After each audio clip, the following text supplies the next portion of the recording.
नमस्कार, मैं अम्बी वर्मा। उत्तर प्रदेश और उत्तराखंड की आवाज को समाचारों के माध्यम से सशक्त बनाने वाले टुडे 24 न्यूज उत्तर प्रदेश उत्तराखंड में आपका स्वागत है।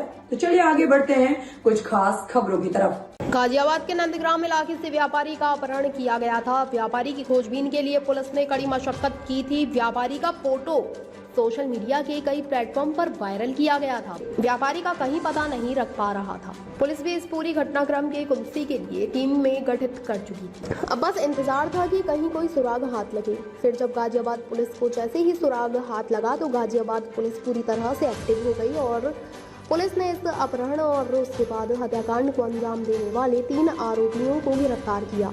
पूछताछ में आरोपियों ने मेरठ में जाकर व्यापारी की बॉडी को भी बरामद करा दिया।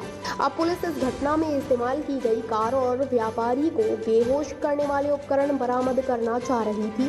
तभी पुलिस पकड़े गए आरोपियों की निशानदेही पर इस घटना में इस्तेमाल की गई कार व अन्य सामान की बरामदगी के लिए आरोपी के द्वारा बताई गई जगह पर पहुंची।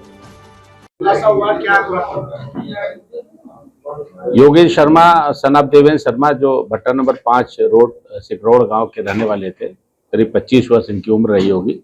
इन्होंने अपना जमीन एक विकास नाम के व्यक्ति को दिया था जो service centre car service centre का काम करता था और उससे इनके पास जो है 2 महीने की जो किराया होता है करीब 40,000 रुपये बाकी था। उन्होंने विकास और उसके साथियों ने मनीष, रोहित और विकास का एक भाई अमन है, चारों लोगों ने मिल करके उनको उस किराया देने के बहाने बुलाया था और योजनाबद्ध तरीके से योगेंद्र को अपहरण करके उनको इंजेक्शन लगा करके उनकी हत्या कर दी थी।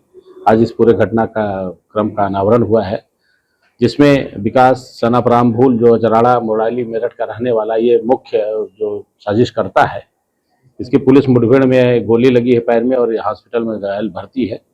मनीष और रोहित इसके जो साथी थे उनकी गिरफ्तारी हुई है। ये आपस में रिश्तेदार भी हैं और एक विकास का भाई अमन है जो कि अभी फरार है। इसकी तलाश में पुलिस की टीमें लगी हुई हैं और अभियुक्तों की गिरफ्तारी में जो घटना में प्रयुक्त स्विफ्ट डिजायर गाड़ी थी वो बरामद हुई है।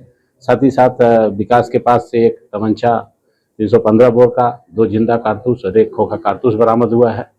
साथ ही साथ उनकी गाड़ी में जो इंजेक्शन बेहोशी की दवा उन लोगों ने दी थी, इसमें एक रोहित नाम का अभियुक्त है जो कि पूर्व में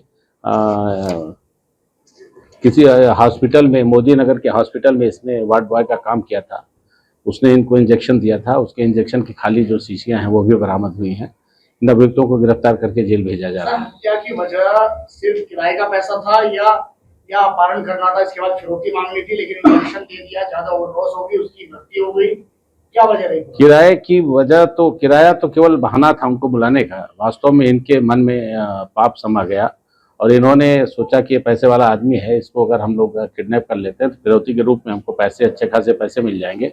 इसलिए योजनाबद्ध तरीके से इन लोगों ने घटना कारित की और जो डोज था एनेस्थीसिया का जो डोज था वो अधिक होने की वजह से ही उसकी मृत्यु हुई थी।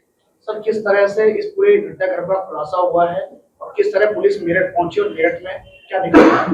पूरे घटनाक्रम में पुलिस ने सबसे पहले लोकेशन के आधार पर योगेंद्र की तलाश की तो और सीसीटीवी फुटेज के आधार पर योगेंद्र अपने सेंटर में जाता हुआ जो विकास को दिया था वहाँ पे दिखाई देता है। बाद में इन लोगों को संदेह के आधार पर बुलाया गया, उनसे पूछताछ की गई और कड़ाई से पूछताछ करने पर इन्होंने जोर मुगवाल किया और इनकी निशानदेही पर विकास, मनीष और रोहित की निशानदेही पर जो लाश इन्होंने छुपा रखी थी मिट्टी में दबा करके उसकी बरामदगी हुई है।